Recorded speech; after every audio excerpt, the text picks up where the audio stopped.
Olá, querido, graça e paz, da parte do nosso amado Senhor Jesus.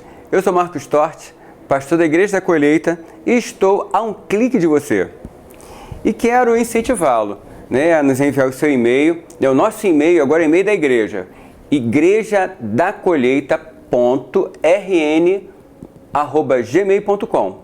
Então o e-mail que você vai me enviar a partir de agora é igrejadacolheita.rn@gmail.com. Você vai enviar o seu e-mail, colocar o seu problema, a sua dificuldade, e nós vamos estar respondendo o seu e-mail, As pessoas que têm enviado e-mail sabem que nós temos respondido todos os e-mails que temos recebido, Algumas demoram um pouco mais, por causa da quantidade de atividades que a gente acaba se envolvendo e a gente acaba demorando, mas todos são respondidos. Então envie seu e-mail. Alguns problemas nós vamos estar selecionando para falar aqui no programa e abençoando tantas outras pessoas, porque, como eu costumo dizer, o seu problema não é somente o seu problema. Ele não é inédito, não é exclusivo. Muitas outras pessoas estão passando pelo mesmo problema que você, passando a mesma dificuldade. E quando nós abordamos aqui, nós estaremos então liberando uma palavra de bênção e de vitória para tantas outras pessoas. Então, ok? Eu quero já ler esse e-mail que nós recebemos aqui, que diz o seguinte, Pastor Marco, sou casada, nossa família é evangélica. Eu trabalho e faço faculdade de segunda a sábado e vou à igreja só aos domingos. Quando estou de férias, eu posso ir mais vezes, mas uma situação tem me deixado muito triste. É que quando estou de férias, meu marido me obriga a ir à igreja todos os dias. Eu queria sair um pouco, sair com ele, ir numa praia, rever amigos ou coisa parecida. Com isso, estou começando a perder a vontade de ir para a igreja. Será que estou realmente errada? Meu marido diz que é coisa do inimigo, para me afastar do caminho do Senhor. Mas não acho que seja isso. Por favor, me fale alguma coisa a respeito. Ok. Muito bem. Minha irmã, é verdade que muitas igrejas têm tido certas dificuldades, eu posso dizer dificuldades, no entendimento do que seja a vida espiritual. Porque muitas igrejas, entendendo que a vida espiritual é estar na igreja, é orar, é ler a Bíblia, é buscar a Deus, no sentido de estar orando, jejuando. Então, com essa dificuldade de entendimento com respeito ao que seja, na verdade, a vida espiritual, então existe em alguns locais, em algumas congregações, em que se exige praticamente que a pessoa esteja na igreja praticamente todos os dias. O que tem gerado muitas dificuldades, principalmente no seio familiar. Porque a pessoa fica mais da igreja, se dedica tanto à igreja e esquece de se dedicar à sua casa, de se dedicar ao seu trabalho, tantas outras coisas ficam esquecidas, porque a mentalidade é que a vida espiritual é aquela dedicação exclusiva àquilo que se considera espiritual, que é a oração, leitura da Bíblia, estar na igreja e coisas afins. Mas, na verdade, a vida espiritual, ela tem 4 fundamentos que são básicos para uma vida saudável. Então, 4 pilares, podemos dizer assim. Os 4 pilares da vida de uma pessoa, ou da vida espiritual de uma pessoa, está na seguinte forma, olha só, é a sua vida com Deus, a sua vida familiar, a sua vida profissional e a sua vida congregacional, que é a igreja, a obra de Deus. São 4 pilares extremamente importantes, cada um dentro da sua importância e que precisamos colocar esses pilares com certas prioridades. Eu quero começar a abordar aqui já o pilar que podemos dizer que é o mais importante, que é o mais importante de todos aqui para o nosso entendimento. Concreto, aqui eu quero ler um versículo, está no Evangelho de Marcos, capítulo 12, versos 28, 29 e 30. Olha só o que ele diz. Aproximou-se Jesus de um dos escribas, que os tinha ouvido disputar. E sabendo que lhes tinha respondido, bem perguntou-lhe: qual é o primeiro de todos os mandamentos? E Jesus respondeu-lhe: o primeiro de todos os mandamentos é: ouve, Israel, o Senhor nosso Deus é o único Senhor. Amarás ao Senhor teu Deus de todo o teu coração, de toda a tua alma, de todo o teu entendimento e de todas as tuas forças. Este é o primeiro mandamento. Então, o primeiro pilar para uma vida espiritual saudável, para uma vida pessoal saudável, né? E quero dizer para você que eu não faço separação do que é vida espiritual e o que é vida secular. Para mim, a vida de uma pessoa, ela é fundamentalmente, se é que podemos falar assim, é espiritual. Tudo na minha realidade, na realidade da minha vida, na minha existência, é espiritual. Então eu entendo que a vida espiritual saudável, a vida de uma pessoa, para que a vida de uma pessoa seja saudável, é necessário que em primeiro lugar esteja Deus. E entenda que Deus não é a obra de Deus. A obra de Deus é de Deus. E Deus é Deus. Então, a vida com Deus, ela se relaciona realmente com a minha vida de oração, com a minha vida de leitura da palavra, mas não é só isso. A minha vida com Deus, ela também é do meu relacionamento com Deus em todos os momentos da minha caminhada. Né? Quando eu tenho que tomar uma decisão em que eu fico atento, né, buscando em Deus, orando, meditando na palavra, né, qual é a direção de Deus, né, para essa decisão que eu preciso tomar, o que vai agradar a Deus, né, o ambiente em que eu convivo, né, ele é um ambiente onde Deus se agrada. Então a prioridade em Deus é a prioridade de Deus é que precisa ser também a minha prioridade. Aquilo que eu preciso, né, decidir, né, estou decidindo segundo a vontade de Deus? Será que está do agrado de Deus, né, esse caminho por onde eu estou indo? Né, essa atitude que eu estou tomando é uma atitude que está agradando ou desagradando a Deus? A minha vida é uma vida de santidade, né? Eu procuro viver uma vida de pureza em Deus, eu procuro ter um temperamento equilibrado, eu não sou uma pessoa colérica, que é amargurada, que não perdoa ninguém. Então, essas situações é que entrelaçam, né, que unem, né, estabelecem o meu relacionamento com Deus. Se esse meu relacionamento com Deus está saudável ou não, né, vai dessa minha caminhada, dessas decisões que eu venho tomando, das atitudes que eu tenho com respeito a Deus. Então, Deus precisa ser o primeiro lugar nessa minha história, né? Em Mateus capítulo 6, no verso 33, fala assim: buscai em primeiro lugar o reino de Deus e a sua justiça, e todas as outras coisas vos serão acrescentadas. Que todas as outras coisas são essas? É tudo que diz respeito à vida, tudo que é preciso para a minha caminhada, para a minha vida, para tudo aquilo que eu vou fazer, vai ser acrescentado quando eu busco a Deus em primeiro lugar. Então Deus precisa estar no primeiro lugar dessa minha caminhada, na prioridade da minha vida dia a dia.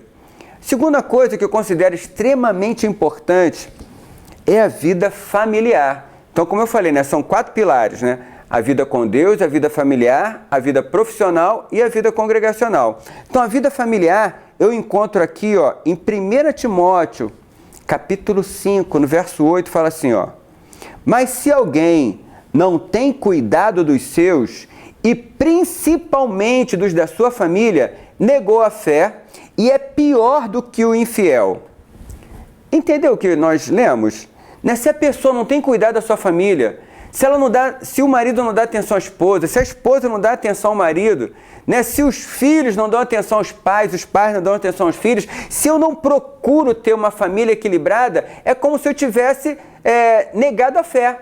Então, para Deus é extremamente importante, depois de Deus, que é o primeiro lugar, a tua família tem que estar no segundo plano dessa história. O segundo pilar de sustentação na vida de uma pessoa, na vida espiritual saudável de alguém, é a vida familiar. Então é extremamente importante que eu tenha uma vida familiar saudável para que a minha vida, né, em todas as outras áreas também sejam saudáveis, para que minha vida espiritual seja saudável. Aí eu digo que tenho Deus, né, eu oro, vou para a igreja. Não, minha prioridade é Deus. Aí eu vou para a igreja e abandono minha casa. Né? Como se ouve falar, né, de certas pessoas, né, que vão para a igreja para orar e ficam o dia inteiro orando. Aí os filhos ficam em casa com fome, a casa fica uma bagunça, não se lava roupa, não se cuida de nada da casa porque está orando. Mas se o pilar da vida familiar não estiver equilibrado, querido, a sua vida vai ficar complicada. Mesma coisa é um homem. O homem que também vai para a igreja orar, vai jejuar, vai buscar Deus e esquece de trabalhar para ganhar dinheiro, para sustentar a sua família. Então, é extremamente importante que a vida familiar, né, esteja equilibrada para que a sua vida espiritual também seja uma vida espiritual sadia. Um outro texto que fala aqui, ó, e esse até direcionado aos líderes da igreja, fala assim, ó, 1 Timóteo, capítulo 3, verso 4 e 5, fala assim, ó, que o líder, né, que o bispo, que o pastor, né, que governe bem a sua própria casa, tendo seus filhos em sujeição com toda modéstia. Porque se alguém não sabe governar a sua própria casa, terá cuidado da igreja de Deus? Então, o segundo pilar importante nessa minha caminhada da vida, né, na minha vida pessoal, na minha vida espiritual, é a família. Né? Primeiro é Deus, né? E lembrando sempre, Deus não é a obra de Deus. Deus é Deus, é o teu relacionamento com Deus. Como é que está a tua vida de santidade? Como é que está as decisões que você toma? Né? Isso tem a ver com Deus estar em primeiro lugar na sua vida.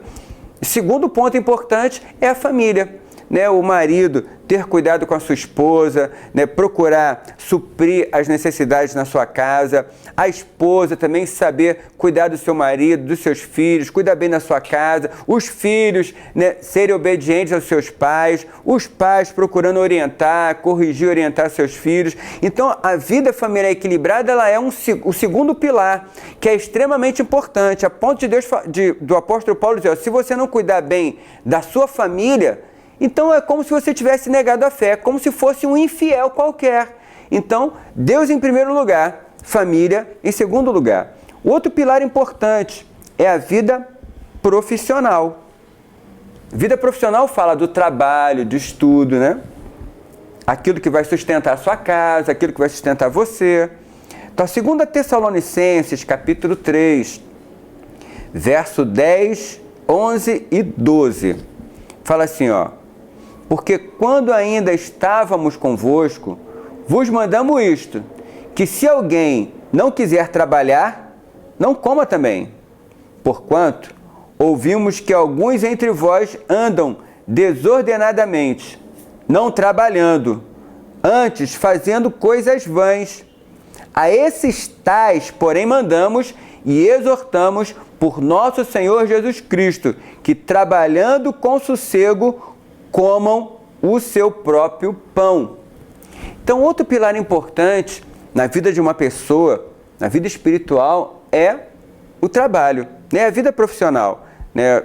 Aqueles que ainda não estão trabalhando, mas devem estar o quê? Se preparando para isso, né? Se você não está estudando, você tem que estar trabalhando. Então, se você não está trabalhando, tem que estar se preparando para o próximo trabalho. Se está desempregado, então esteja investindo o seu tempo, trabalhando um bom currículo, né? Fazendo um curso de especialização, de maneira que você possa ter o seu trabalho. Porque Paulo ainda fala assim, aquele que não trabalha, que não coma. Não sei se você ouviu falar daquelas histórias, daquelas pessoas que estão procurando emprego, né, e ficam só orando. Só não, Deus vai me mandar um emprego.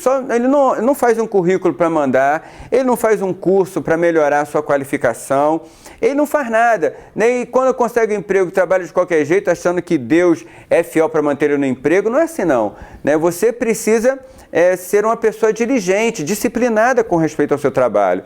Né? Uma pessoa que procura excelência em tudo aquilo que faz. E Paulo ainda fala, aquele que não trabalha, que não coma. Então, quer ficar só orando e jejuando? Então, fica lá só orando e jejuando, mas saiba que você não terá essa parte, esse benefício, né? Que é ter o que comer.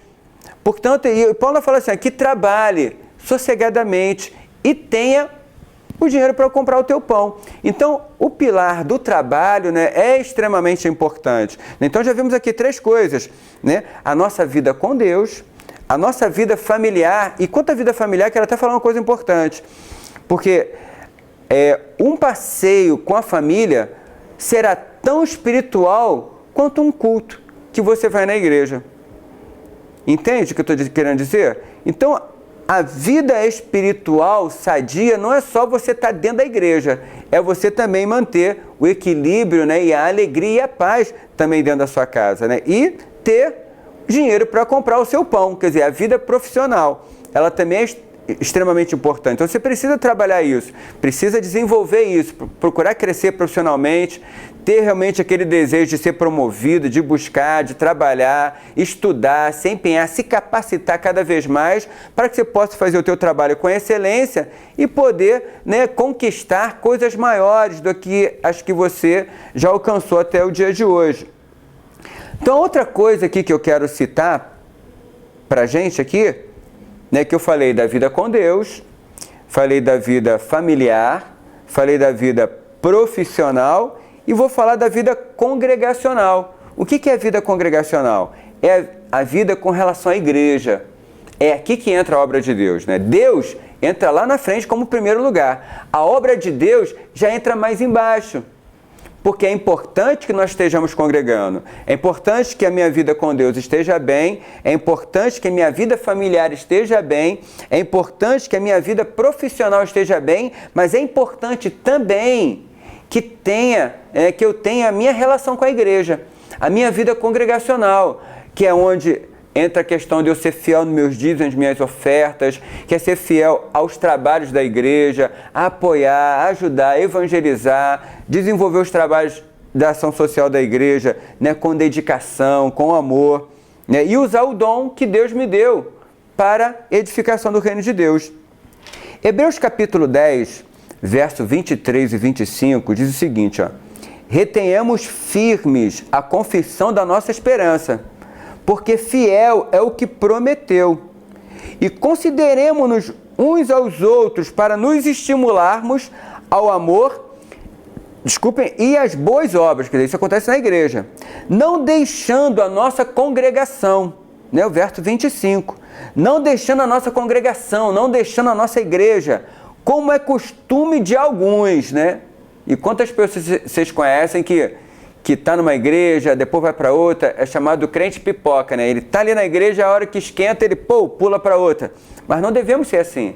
Precisamos, né, ter raízes, né, em nossa congregação. Então, não deixando a nossa congregação como é costume de alguns, antes admoestando-nos uns aos outros, e tanto mais quando vedes que se aproxima aquele dia.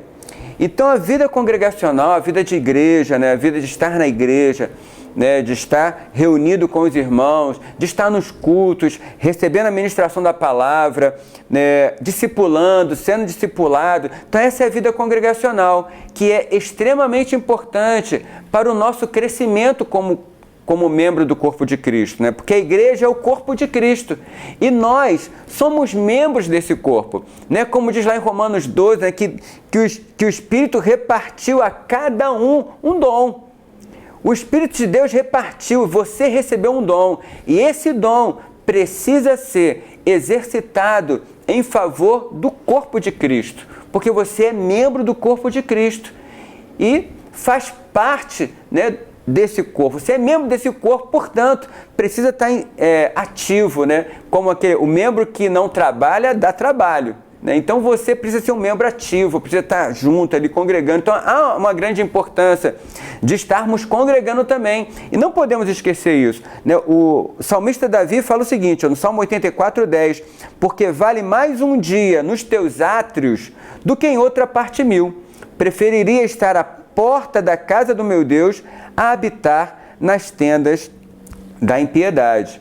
Então, é extremamente importante, né, esses 4 pilares.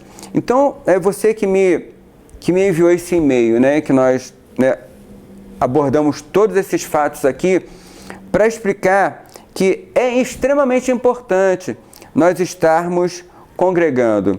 É extremamente importante estarmos ali envolvidos com a igreja, é importante também termos a nossa vida profissional, termos a nossa vida familiar equilibrada, saudável, alegre, feliz, né? E, em primeiro lugar de tudo, né, a nossa vida com Deus, o nosso relacionamento com Deus. Agora, quanto à questão de eu ter que ficar todo dia na igreja, isso não quer dizer nada. Existem pessoas que estão todo dia na igreja e continuam tendo suas vidas desequilibradas. É claro que precisamos ser sóbrios, né? Como diz aqui, Pedro escreve lá na primeira carta de Pedro, capítulo 5, verso 8, quando ele diz assim, ó, sede sóbrios, vigiai, porque o diabo, vosso adversário, anda em derredor, rugindo como um leão, buscando a quem possa tragar. Então, vigiar e orar é sempre aconselhado. Precisamos estar atentos, né, a tudo aquilo que nos envolve, né, tendo sempre como fundamento esses pilares de que eu falei. A nossa vida com Deus, ela precisa ser a prioridade da nossa vida. A nossa vida familiar, ela também é extremamente importante, é o segundo nessa história toda. A nossa vida profissional também, ela precisa estar sadia, estar me capacitando cada vez mais. E a nossa vida congregacional, nossa vida como igreja, estar envolvido na obra de Deus, de estar frequentando os cultos, né, de estar buscando a oração junto com a congregação, estar ali, são coisas extremamente importantes, mas tudo precisa ser com equilíbrio. Tudo precisa ter equilíbrio. A vida familiar é importante, que aquele que descuida da família é infiel, mas eu preciso ter Deus como prioridade. A minha vida como igreja é importante, mas eu preciso ganhar o meu pão, então eu preciso da vida profissional. Então eu preciso ter equilíbrio. Não adianta eu ser extremo em qualquer um desses lados, não posso usar de extremismo. Eu preciso ter uma vida sadia, sendo sóbrio, né, tendo cuidado, né, com as artimanhas malignas, mas colocando sempre Deus em primeiro lugar e buscando ter equilíbrio em todas as outras áreas. Tá bom? Que Deus abençoe sua vida, que você possa ter entendido, né, com clareza aquilo que nós falamos, e qualquer dúvida não deixe de nos enviar o seu e-mail, né? Nosso e-mail é igrejadacolheita.rn@gmail.com. Você envia seu e-mail e nós estaremos então te respondendo, né? Lembrando a você que estamos aqui todos sábados às 9h30 da manhã, com reprise aos domingos também às 9h30. Então, até o nosso próximo programa. Que Deus te abençoe abundantemente.